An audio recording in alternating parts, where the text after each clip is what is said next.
Hello, everyone, and welcome back to Movin' Right Along, a Muppet movie podcast brought to you by toughpigs.com. This is the podcast where we watch Muppets from Space 2 minutes at a time and talk about it a lot. I'm your host, Anthony Strand. And I'm your other host, Ryan Rowe. And we are joined today by a longtime Tough Pigs pal, a staff writer on the website, and a previous guest on this podcast. Guest, who are you?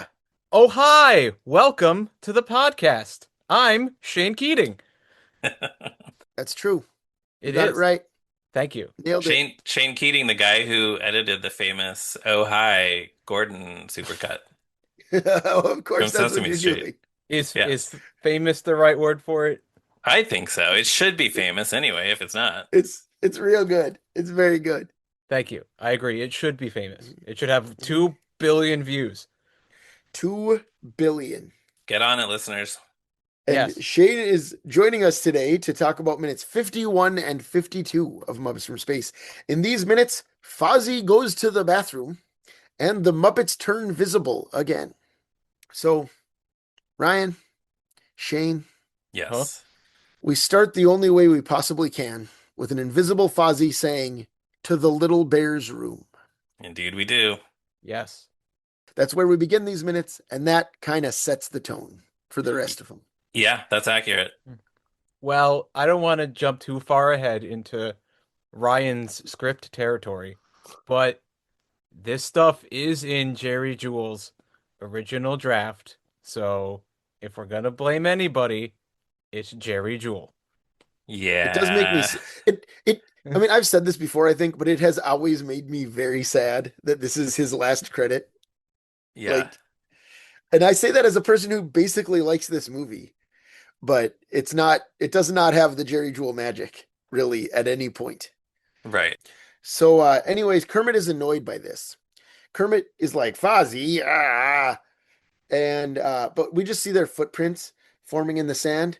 And guys, Covenant is surrounded by sand so that we can see footprints in it. Yeah, I thought about that. Why is it sand? Why isn't it just concrete? They're not even on the beach yet. Right, yeah. I think it looks cool the way their footprints just appear. And on the DVD commentary, Tim Hill says that was a practical effect. Like, I don't think he explains how they do it, but I've seen it done in other places, and I think it's just like they have like a platform underneath each footstep that they then just kind of remove, and Just it like makes the pull it shape. down.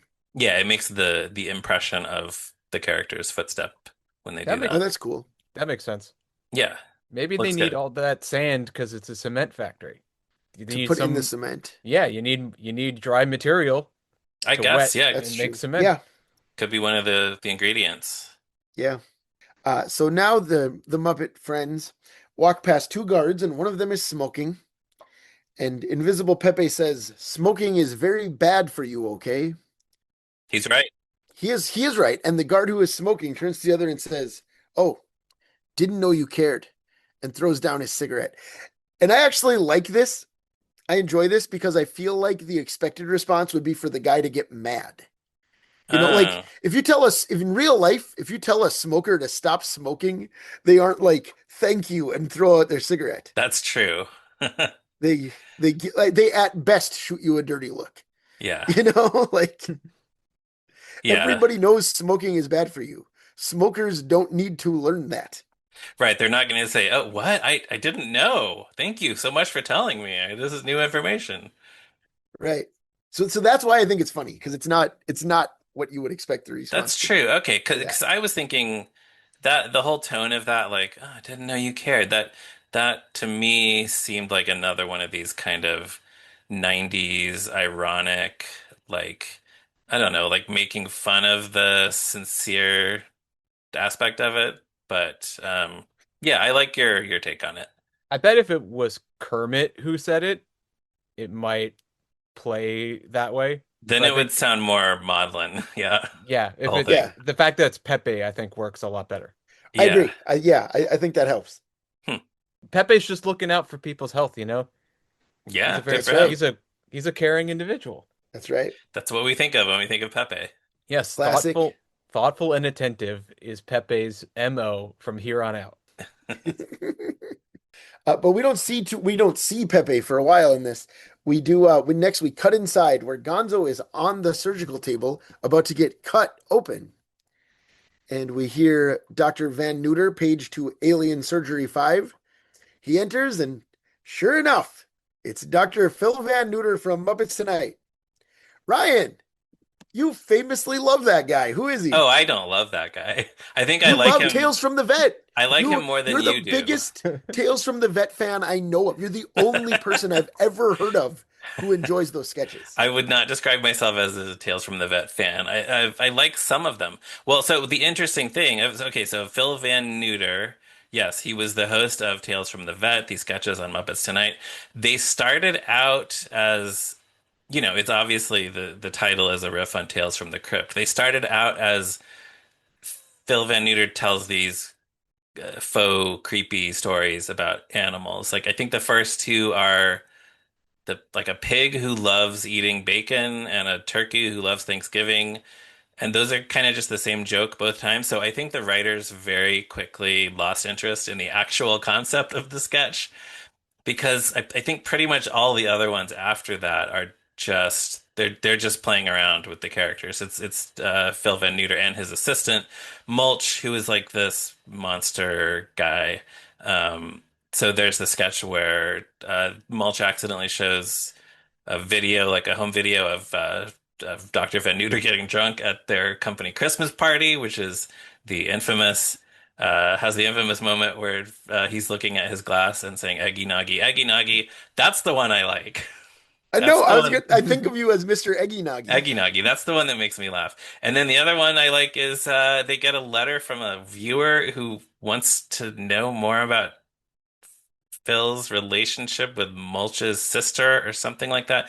And it leads to a flashback where they do a musical number of She Blinded Me with Science. And that one's a lot of fun too. That is good. I like that. But it bears no resemblance to the original concept of let's tell scary stories A, about s- animals.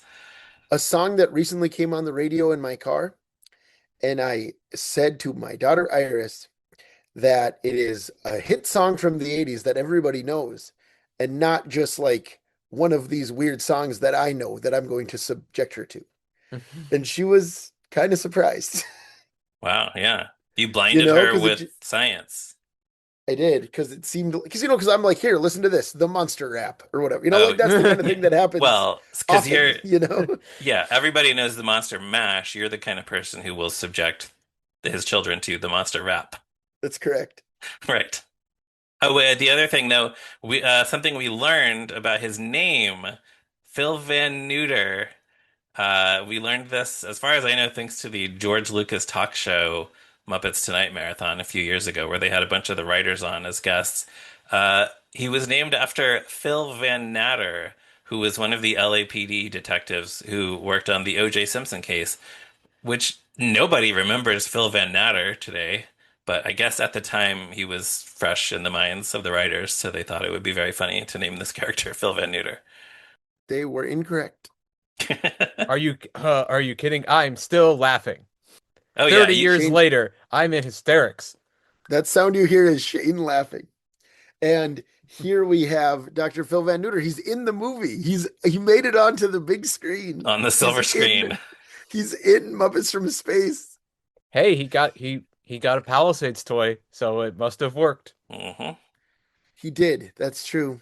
And so many people went to see this movie and said, "Why is there a Muppet who looks like Andy Dick?" He has one third as many film credits as James Dean. Guys, Phil Wow. Van Neuter. Wow. 20% of John Cazale's film career, right Ah, here. Phil wow. Van Neuter. Yeah. And he what is he doing this? Oh yeah, he's gonna cut Gonzo's head open, and he says, "Hello, I'm Dr. Van Neuter. I'll be your brain surgeon today, if you don't mind." Get it? Brain surgeon? Mind? Ha ha ha ha. He laughs like that because he needs to tell the audience that that we know that was a bad joke. Because some of the bad jokes in this movie, they just present it like it's a funny joke. But this one, he wants to cue us that it's not funny. Yeah. I think that's good actually because it would have been very easy for them to have him just throw his head back and crack up like it was like he thought it was a really hilarious joke, but his laughter is actually proportional to how funny the joke actually is. He just kind of chuckles slightly, yeah, which is appropriate. Right. Well, and Gonzo's reaction is really nice, actually, which is that he just kind of like throws his head back in disgust, which I, Yeah, I really like. also an appropriate response. hmm Dr. Van Neuter asks Gonzo if he's nervous. Gonzo says, "Of course I'm nervous." Dr. Van Neuter says, "Don't worry, everyone is before having their brains sucked out. Now don't you go away." And that, which feels to me like he's about to tease what's going to happen, but he doesn't. He just says, "Now don't you go away," and then wanders off. He just Yeah, walks away immediately. and that's the end of that scene. Yep.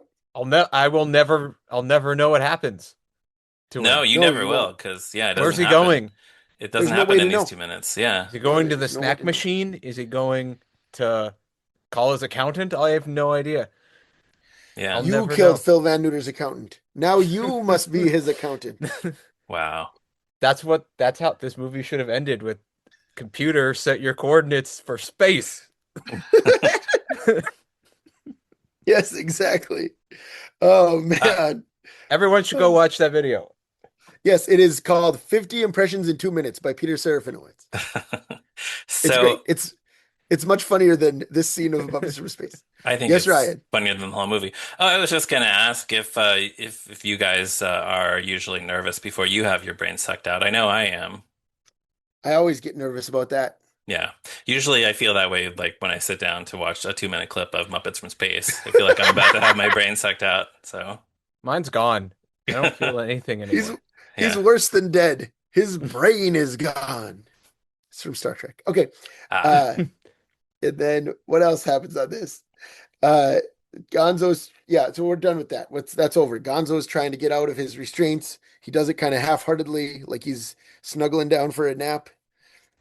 And then we cut once again to the all-gender restroom Yeah. because we which I think is fascinating. We see a sign on the restroom that says men, women, and Yeah. it appears to be the same door. So they don't discriminate restrooms by gender at Covenant. That's something interesting to learn for 1999. For 1999, yeah. I mean, I It's like on Ally McBeal.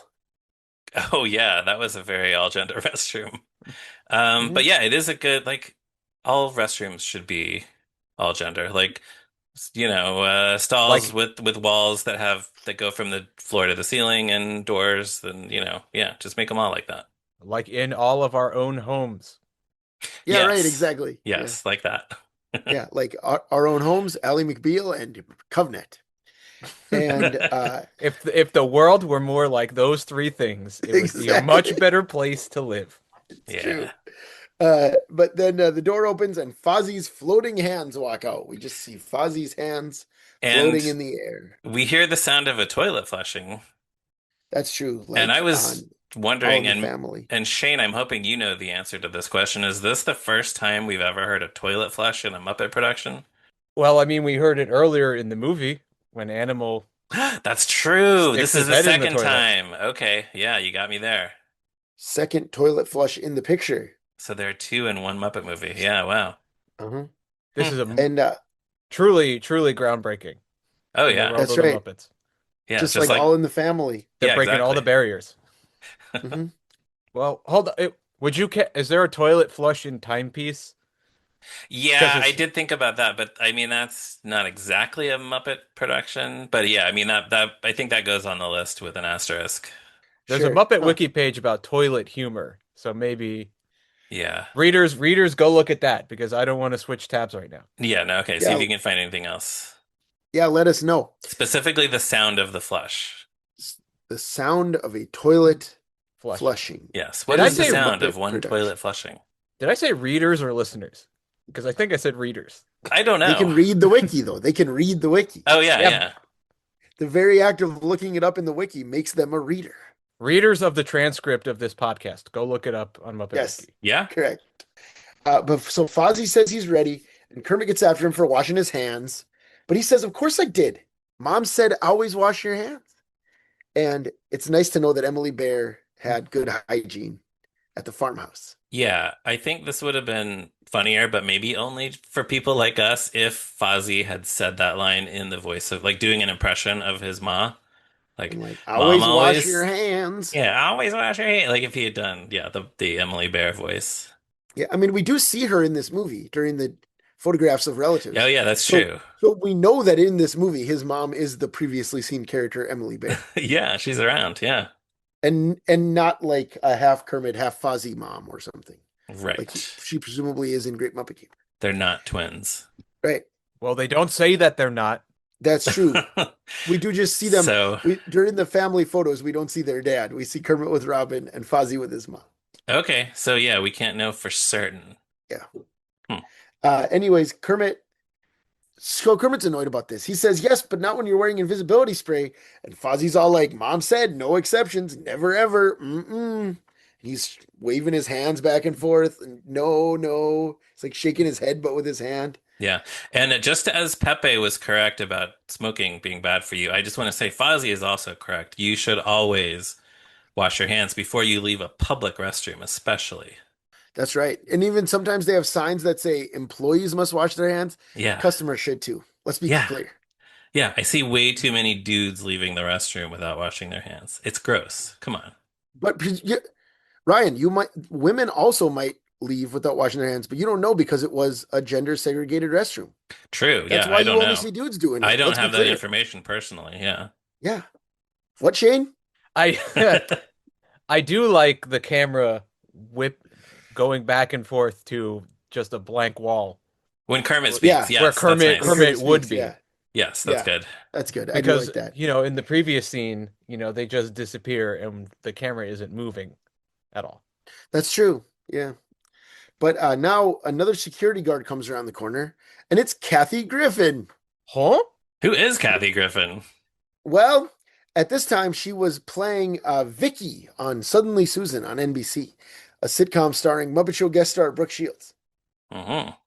And so I like to imagine that Muppet Show guest star Brooke Shields was like, you should go do that Muppet thing they offered you. You'll have Oh, a good yeah. time. I had fun on the Muppet Show when I was 14. Right. And Muppets Take Manhattan and her brief cameo. Yeah, that's right. That's right. But Kathy Griffin is probably best known today for like she was a Bravo reality star for some years in the Yeah. aughts and has been like spent her time like intentionally trying to be outrageous in the years since. Yeah. I think, yeah, as a stand-up and a TV personality whose persona is just kind of like deliberately abrasive. Yeah. Yeah. Right. I only know her really from the animated Dilbert cartoon. where she What? was Oh, is that right? the voice of Alice. Oh, Interesting. wow. I never saw the program. Well, now's not a good time to watch it. No. No, right. Is Um, Alice the female coworker of Dilbert in the office? Yes. Wow. Huh. Okay. And she was uncredited because she was, I think, something about Suddenly Susan. Like because she It was was on a working on different another network. show. Yeah. Huh. So she Wow. couldn't be credited for it. Huh. There's your Dilbert trivia for today. Thank you. You're welcome. Do. Let's see. So I was gonna say about Dilbert, which again I didn't watch. My primary memory of it was that apparently Daniel Stern plays Dilbert and Chris Yes. Elliott plays Dogbert. I did know that. Yeah. It's true. They seem like they have very similar voices. Like Yeah. Yeah. You're right. that seems like Daniel Unless- Stern's voice is a little more nasal, and Dogbert's is a little more monotone. Well, or yeah, okay. did Chris Elliott put on a character voice, or is he just speaking in his normal voice? He's kind of his normal voice. Huh. Okay. Right. Well, that's good because like I remember worrying about the same thing before the Mario movie came out, a movie I do not like. Yeah. But Chris Pratt and Jack Black have very similar voices, I think, in general. Oh, I could hear Like, that. Yeah. You know, the like I'm Star-Lord, I'm Poe thing is like, like yeah. But Jack Black totally does a character voice in that. Yeah, he's putting on more Like of a voice. Bowser does not sound like Poe at all. Yeah. You know? And Mario does not sound like Star-Lord. And Mario Mario doesn't does sound like not Mario. sound like Mario. Yeah, that's what I thought you were gonna say. Mario does not sound like Garfield. I feel like some of our listeners might be curious, so I'll just answer the question that's in their head. We are recording this episode after Scott Adams, the creator of Dilbert, died recently, but Right. yeah, so that has already happened, just in case you were wondering about the timeline of this podcast. Yes. It wouldn't be very good timing before he died either, but That's true. I either There's mean, way, really what, there's really no reason to watch the Dilbert animated series. right, I no. don't think. right. Like, I'm sure it exists. Um, but anyways, Kathy Griffin in this one, what does she do? She is a security guard, and she sees Fozzie's two hands, and she draws her gun and says, "Stop, you hands up!" And That's good. Fozzie makes a lot of. It is good. It's nice. Yeah. It's a nice bit, I think. And Fozzie makes a lot of nervous sounds while she approaches him. He's like, "Wah, eh, wah, wah, wah, He wah." he says the And word let me lady a explain. lot. Let me explain, lady. Lady, Yeah. lady, please, lady. Yeah. And she's trying to cuff the two hands. She's like, "I'm going to take you two into custody." But Fozzie keeps moving the hands around. Let me explain. But then a wild card enters the arena, and it's Animal. It's Uh, Invisible Animal. yeah. He starts biting at her and yelling "woman" in classic Animal fashion.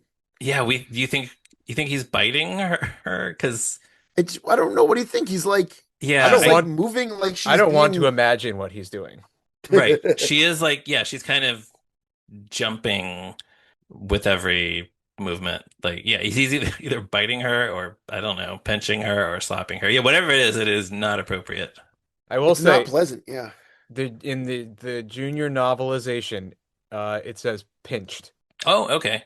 Oh, well, there you go. See, I should have read it by now. I said I was going to do it and I haven't yet. And then so he ends up chasing her all the way down the hallway. Like they disappear. Kermit's calling after Animal. But now, but now Hmm. we see Fozzie with one finger extended and he's wiggling it around. I wonder why Fozzie is wiggling his one finger around. This could be so many things that He's Fozzie is doing. he's wagging his finger to scold Animal and say, "No, no, no, we don't do that. We don't pinch Kathy Griffin." He's Mr. doing Bimbo is back. Oh, it he's is Mr. doing Bimbo. Yeah. he's doing the Zero Mostel thing from his poem Oh, on the from Muppet Show. Fears of Zero. Oh Yeah. yeah, Yeah, count counting them all and the compel them. counting all the nightmares. Mhm. Yeah. Yeah. Yeah. But then Kermit starts to turn visible. And then Fozzie does. And guess, sure enough, Fozzie has ascended to the top of Mount Pick-a-Nose because he is picking his nose. Wonderful. Comedy. That's what's happening. And then the others start to turn visible. Piggy is eating a bag of potato chips, possibly baked Lay's, which she had done commercials for recently. So I like to imagine that's what she's doing. But although I will say this, I mentioned my daughter Iris earlier, who I think will be with us on the pod in just a couple of weeks here. Soon, That yeah. she asked why the chips were invisible. Like where was Piggy holding them that they had also turned invisible? I also wondered where she had them the whole time, especially because Bunsen and Beaker had all the snacks at the gas Yeah, station where they got left that's right. behind. That's Yeah. right. Whoa. The other So, the otherwise airtight logic of this film is now No, in question. Wow, someone should add this to the Muppets from Space Goofs page on Muppet yeah. Wiki. It's a goof. I should get a no prize for that. And so You should should. Iris. She should. That's true. That I'll have to give her one. She Yeah. should add it. Uh, That make her first edit. I'll Oh, I'll good. I'll Yeah. suggest it. I'll let her know. I'll let her know. And then Pepe comes out. He's wearing a tutu and he's singing and he's dancing ballet. Now, there's a lot going on here. Pepe is singing. Do we know what this is? Barbara of Seville? Is that what it is? I think I it's from don't know. Barbara Seville. I forgot to look it up. It's a very familiar, yeah, classical type piece. We've all heard it, and Yeah. we've all It's heard it like in classic cartoons for sure. right, right. La la la la la la la. But also the others are like so surprised that he's wearing a tutu. Yeah. Man in a tutu. What a shock. Yeah, I guess they're surprised, and so are we, because when did he change into that tutu? And how is it invisible? Right, right. And third, and I think most importantly, he's singing. which they would have heard if he was invisible. Yeah, Like they play it like he's stunned to be noticed, but if he had remained invisible, he would have just been going da, da, da, da, da, da, da, da, da, da. Like, you're right. okay. Yeah. So, Hmm. anyways, I'm beginning to think that there are many logical problems with the film Muppets from Space. Problems, logical and otherwise. I mean, this frog is talking. Oh, Frogs don't. Talking yeah. frog. I've never seen a frog what talks. That's a plot hole. You saw the Princess and the Frog, Shane. You're right. I did see that was a fascinating documentary about New Orleans. It sure was. But anyways, Pepe says I should go change, okay? And then Kermit says, "Come on, everybody, we need to find better cover." And that's the end. That's where we stop these pretty, minutes. pretty clean conclusion to these 2 minutes. But that It doesn't always happen on cuts this off podcast. just a little bit before the end of the scene, but it is a very clean stopping point. Yeah, Yes. it feels fine. No mid-sentence, no frame left behind. Right. So, any other thoughts about these 2 minutes before we go? Shane, I'll start with you. So in the junior novelization here, Yes, sir. instead of eating potato chips, it says Piggy is adjusting her underwear, which is worse, I'd say. Much worse. What? Why? Yeah, why would. Yeah, no. No. I don't like it. I Nope. don't like it. No. And I do like it specifies whenever they're talking, it'll say, I'll quote you here from Kermit. It says, Fozzie, you didn't by any chance wash your hands, said invisible Kermit. Great. Love that. Just so we know that he's still invisible. Yeah, right. Yeah, the readers need to know. Yeah, it helps you imagine. Yeah. Yes. I can't see him on the page, and I also can't see him in my imagination. Oh, yeah, right, because he's invisible. Whoa. That's right. Yeah, it's double invisible. You can't actually see any characters in books. You can just imagine them. Yeah. And I do want to say, like, this is such a perfect use of Phil Van Neuter, I think, I agree. I do agree. As a faux villain. Mhm. Maybe not so much faux, but like affable villain. Yeah, because it takes advantage of his creepiness. Yeah. Right. All right, Ryan, anything else about these two? Yeah, a little bit from screenplay drafts. In the 2/27/97 draft, the Invisible Muppets enter the government facility. Once again, it's called Netso. It's not CovNet. They find a map that shows them exactly how to get to the holding cells that they're looking for. They have to sneak past another guard who's asleep and who is described in the stage directions as huge hulking brute. So I guess my question to you is, do you think that should have been or would have been another cameo? And if so, who would it be? Maybe another wrestler? Andre the Giant? No, he's dead. Was he? Oh, Yeah, I don't think he oops. was. Yeah. He died in 93. Oh no. I think it's going to be Tiny Lister, probably. Who's that? He's that guy. He's in Friday, and he's in The Dark Knight. He's the guy who throws the detonator out the window on the boat in The Oh, Dark okay. Knight. So he's a hulking type person. Yeah, and he often just played like large, intimidating man. Okay.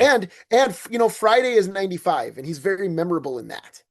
So Okay. it's like reasonable to me that he would be like that guy from comedy movies Right. around So this time. yeah, so a fair number of people in the Yeah. audience would have been able to say, "Oh yeah, that guy, I recognize him from that other movie." Yeah.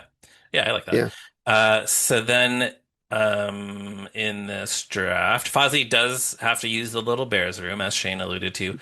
And to Kermit's disbelief, after passing a men's room and a women's room, they find a restroom with a sign on the door that says Bears, which is funny and cute and Muppety. I think it doesn't really fit in with the reality that this movie has established. Like, it just doesn't feel right that CovNet would have a Bears room. Although Bobo works Rentro, sir, excuse me. Bobo as Rentro Bobo works as there. Rentro, yeah. So yeah, presumably he would need a little Bears room, but yeah, somehow it just doesn't fit. And then some employees pass by, and while the Muppets are waiting for Fozzie to use the restroom, they see some chairs and they sit down in the chairs to wait. And one of the lab techs smokes a cigarette and tosses the butt onto the chair where Invisible Piggy is sitting. It lands right in her lap. She jumps up and throws the guy across the room, which Kermit is like Kermit worries about that blowing their cover, but then it just doesn't really. And then Fozzie comes out of the restroom with his visible hands. Kermit tells him to stick his hands in his pockets, and Fozzie reminds Kermit that he doesn't have pockets. That's a cute little exchange. So then Kermit says, stick them in Beaker's pockets. Because as you may recall, Beaker is part of the team in this draft. So, yeah, I guess that's what he does. I guess he hides his hands And he in just like Beaker's pockets. follows, he like walks next to Beaker for the rest of the time. Yeah, I guess so. So yeah, that's kind of cute. Yeah. So I'm assuming you already talked about the Bunsen invention thing where you can see them sometimes. Yeah, the what's it called? Something a scope, view a scope, or look a Yeah, I don't scope. What remember. is You that said called? it. Reveal a scope. Yeah, it's so needlessly complicated. Did you have any other thoughts on that? On that particular thing. Yeah. N Not really. Okay. So why bother making them invisible if you're just gonna have them also be visible as well? Right. Yeah. Yeah. It would defeat the purpose. Exactly. Right. These scripts don't make any sense anyway. Unfortunately. Including the one that got produced. Ah, yeah. I But mean, that's the thing. that's all I have. All right. Can I bring up some stuff about those scripts? Because Yeah. I Sure. peek behind the curtain. I scanned them for Oh, yeah, use. we should thank you. I'm sorry. We have not thanked you properly, Shane, for helping us with the screenplay drafts for this entire season. Sorry. Oh, pshaw. Thank you. Oh, thank you. You're welcome. Thank Joe, who gave them to me, and I think thank Danny, who gave them to Joe, Okay. and then thank somebody who gave them to Danny. I don't know where. Thank you, mysterious benefactor. Thank you. Uh, One of the most interesting things about them to me is Jerry Jules, or a thing that stuck out to me was it seemed like Jerry Jewell did not watch Muppets Tonight Hmm. because I was rereading these drafts before we recorded, and the earliest one we have, it's dated about a year after Muppets Tonight premiered, and I don't think you can count Clifford because he existed when Jerry Jewell was around before. Yeah, on a show that Jerry Jewell wrote for Or on the Jim Henson yeah, Hour. he Yeah. he helped give birth to Clifford. Yes, he did. And the only Muppets Tonight characters who show up in that draft are Seymour and Pepe, and they only get like 2 lines each. Oh, I don't even remember Seymour. Huh. Uh, did you talk about when they are like staked out outside of the base and they're like trying to find quote unquote weapons to use? Yeah, a little bit. That's where they get the invisibility cream. Right. So they throw a bunch of like junk down, and Kermit scours through the pile and finds the loose Jello. Yeah, yeah. And it turns out that was from Seymour, and Pepe asks him why he has it, and Seymour replies, "Soup leaks," which I don't understand as a Soup. joke. Soup, SOUP. So soup Yes, that's leaks. why he has Jello instead soup of soup. leaks. Soup would leak, therefore I have Jello Oh, instead. It's not Oh funny, my but that's what it goodness. means. Oh, Yeah. okay. That yeah. makes total sense. Yeah. He Huh. needed he needed an adverb in there or some kind of Right. modifier. Soup would Right. leak. Yeah. Right. Yeah, that wouldn't. Yeah, nobody would understand that. Like we just didn't understand it now, Yeah. but nobody would understand it on screen. I No. mean, I understand it. It's just it's not funny. Yeah. No. But then in the latest draft that we have access to, which is like draft 9 from maybe a year after that. I don't know. I should check the date again. But in that draft, like all of Clifford's lines are now given to Pepe. And Yes. most of the time they're like not even changed. So it's pretty much the exact same jokes, but now Pepe is saying them. And fascinating to me that it's like he bothered to give Pepe these lines, but he didn't bother to like learn about Pepe Or to change the write language. Yeah. to write jokes that are specific for him. Yeah. And that's how Pepe got in this movie. Apparently, yeah. Huh. Neat. Thank you for sharing. Oh, you're welcome. Yeah. And so Shane, I got two questions for you. Oh? It's the same Tim the Tool Man. Uh? It's the same two. It's the same two questions we've been asking everybody. Are And the those first, questions more power? Yeah. yes, it's I don't think so, Tim. The first question is what's your history with the movie Muppets from Space? So I'm almost positive this was the very first Muppet movie I saw on the big screen. Hmm. I remember seeing it. Shout out to anybody in the New York, New Jersey area. I think I saw it at the Lowe's Cinema, which is now in AMC theaters, at the big Palisades Park Mall in West Nyack, New York. Cool. And I specifically remember, I don't know if anybody else has brought this up in the episodes that haven't been released yet, but because it was a Lowe's Cinema before the movie, they played the Sesame Street A Brief History of Motion Pictures short. Ah, that's fun. Yeah, where there's just a quick 2 minute thing where they go through the history of motion pictures, and Yeah, it's and awesome. it's got Elmo and Telly and Harry as the Marx Brothers in it, and it's a heck of a lot of fun. You can go watch it on YouTube in Yes, and you 4K. should. It looks beautiful. So after that, I watched this movie very often because people won't be able to see this, but I taped it off of the television Ah. later on. You can't even see it on Zoom, but it's a label that says Muppets from Space and Other Disney Shows.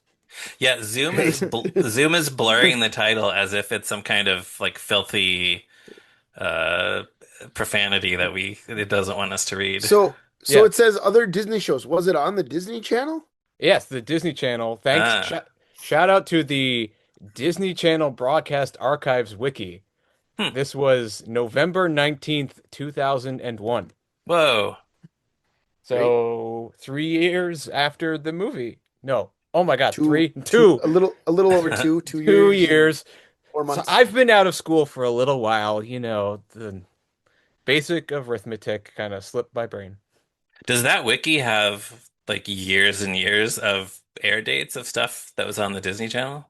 I'm assuming. Huh. Because they used to show all kinds of stuff for all ages. I wonder if it could tell me when Well, I watched David Lynch's Dune when I was like 15 years old and it was on the Disney Channel. I bet it has that there.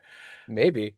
Well, yeah, so other Disney shows, because after Muppets from Space, they played the Jeff Daniels movie, Fly Away Home. Okay. It's a good one. I like that. Oh, I've seen it. I never watched it when I would watch this tape. I would always fast forward over it to watch Pepper Ann, but I've See, Yeah, watched right? it. Yeah, I've watched it within the last couple of years, and it's pretty good. I'd recommend it. It's pretty yeah. good. Yeah. Carol Ballard directed that and Black Stallion. And they're Oh, both like, if you want like a real charming, like Saturday afternoon family film that like old fashioned and with gorgeous cinematography, I would recommend both of those films very nice. highly. And yeah, that's just what we had to do back then. If the movie you wanted to watch was the second one on the tape, you would just have to fast forward until you got to it. Or Every time. also, if you were recording something at night, you would just leave the VCR going all night and let the tape run out. Yeah, and it would just record whatever came on after. Yeah. Right. Hmm. That's awesome that you still have the tape. I love Yeah, that. yeah. I don't have a functioning VCR anymore, but gotta keep it for sentimental reasons. I got a Anthony's point. VCR at the house, Shane. You should come over. All right, I'll come to the Midwest just to play my Muppets from Space videotape on Anthony's And then VHS. I can finally give you the present I got you that I keep meaning to mail you that I haven't yet. Oh, Ooh. I was not aware that I had a present waiting for me. I know, because it was going to be a surprise, but then I realized I need to ask you for your address at some point. Oh, okay. Well, it's Shane Keating at oh oh wait a minute. 123 Fake Yum. Street, Yes. Fake Town, New York. All right. Yeah, the second question is, what's your favorite sci-fi movie or show or other property? Well, I gotta tell you, my favorite non-Muppet movie is Back to the Future. Mm, BTTF Hive. It's Yep, growing. good choice. can't go What, wrong. why do you love the picture? I mean, it's, great story, funny, great characters, great actors. I always feel like that suspense when Marty is like he's at that like starting line and he's trying to get the DeLorean started and it's just not going. And it's like, oh my God, is I he gonna know. make it? It It's just feels like, every time like he's yeah, not going to We're, get it. yeah, Anthony and I both started like nodding and grinning so big when you were talking about that. Like, yeah, yeah, yeah. yeah, it's so freaking good. And I really think what helped endear it to me was when I watched all three of them for the first time. They were on the DVDs, and each DVD had two commentary tracks. Mhm. One of them was like the actual audio commentary, and then the other one was like a Q&A that they did at like some college Hmm. at screenings of the movie. So it was just like an excuse to watch all the movies two more times, Yeah, and it just helped cement them in my brain. Love that. Love it. yeah, that's great. And I don't Great know if choice. this I don't know if this is a hot take or not. Part three is better than part two. No, I agree I with would say that. I would say no. I would say that opinions are split, but I feel like people go either way there, you Ma- know? Whereas like most I think a hot take is saying either of those is the best one, True. Or let me you clarify. know? I would rather watch part three over part two. Sure. Yeah. That's not a hot take. I'm saying like that's All common. right. That's a Just room co- That's my temperature take. all right, just yes. covering my bases. Yeah. My dad, I've probably said this on the podcast already. My dad, Back to the Future 3 is one of his favorite movies because it's a Western and it's Back to He's the Future. And those are he's two of his into favorite things. westerns, yeah. Yeah. I think Rocky is probably his favorite movie. Well, that's not a western. We should get my And it's dad on also here to talk and it's about also Back to not the a Back to Future. the Future movie. No, I always ask my dad to come on the podcast, and he's always like, if you want a guest who will say nothing, sure. But that's why I haven't had him on, even though my mom was on some years ago. Yeah. All right. And your dad was on 70 years, Ryan. That was great. Yes, my dad was like a special bonus guest on my Marvin Suggs episode of 70 Years, 70 Muppets. Yeah, that was awesome. It's fun. All all right. Well, uh, Shane, thanks for joining us. As Oh, always, a delight. oh, thank you for having me. Yeah, you're welcome. I paused for emphasis. Yeah, it's like a celebration of me, Grover. And listeners, thank you for joining us. You can check out toughpigs.com on the internet, Facebook, Blue Sky, Instagram. We got a Patreon. You can follow YouTube. us there. You can watch us on the tubes. Yeah. You can email us at movingrightalong@toughpigs.com. You can follow Ryan on Blue Sky at me Ryan Rowe and on Letterboxd at Movies Are Neat. You can follow me on Blue Sky at Durwood Clapper and on Letterboxd at Zeppo Marxist. And Shane, where can our listeners find you and or your work online? Well, if you want to read stuff that I've written and or videos what I've made, you can go on to toughpigs.com, and if you type in my name, you'll probably get some sort of results. If you want to follow me on Blue Sky, you can do it at Sock Drawer. That's SOK Drawer. Same thing for Letterboxd, where you can see me attempt to review movies, even though I don't. You're a good letterbox guy. I enjoy your reviews very much. Yeah. Oh, really? I hate doing it, but Then don't then you shouldn't do it. There's no maybe I law. should. What? I feel obligated to, though. Is that right? I don't know. Interesting. I feel like I feel like I should write stuff, but I'm bad at it. I'm bad at it. I feel like you say no more than is necessary. Like if you were bad at it, you would like try to compose an essay every time, even though you have nothing to say. Whereas your reviews are often like one sentence, almost always one sentence, and I enjoy them. Yeah. I really enjoyed your recent one on Mighty Ducks. Oh, what that Emilio Estevez? He looks and sounds like if you took Martin Sheen and Toby Maguire and made him into one person. Yes, and that was your That's review of the exactly Mighty what he Ducks. sounds like. Yes, and that's how I reviewed That the first Mighty Ducks movie. that's what I love. That's what I mean. That's quality content. That's what I'm talking about. Yeah. Wait, it's Emilio Estevez, right? I didn't say the wrong It name. is. You were right. Yeah. Okay, You did. all It's right, Emilio. Yeah. good. And then all right. Well, thank you again. And thank you to Jordan Brandon for composing our theme music and to Morgan Davy for designing our logo. And thank you to you, listener, for joining us next week for another episode of Moving Right Along. Goodbye. Smoking is very bad for you, okay? I didn't know you cared.